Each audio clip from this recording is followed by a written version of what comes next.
মানুষ যেই মানুষের যত উদারতা, সেই মানুষ তত দয়ালু, তত সুখী, তত শান্তিতে থাকতে পারে। আর মানুষকে হিংসা থেকে দূরে থাকতে হবে। হিংসা জিনিসটা খুবই খারাপ, খুব মারাত্মক। হিংসা পতনের মূল।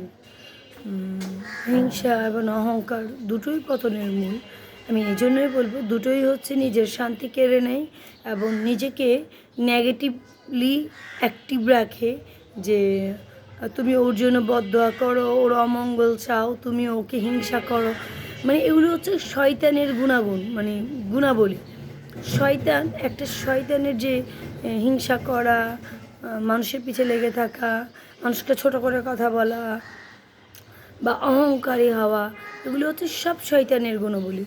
তো যখন এই ধরনের গুণবলী আমাদের মাঝে মানুষের মাঝে থাকে, তখন শয়তান খুশি হয়ে যায় এবং শয়তান আরও বেশি বলে যে তুমি আরও করো, আরও, মানে নেগেটিভ চিন্তা করলে তুমি আরও বেশি করতে থাকো।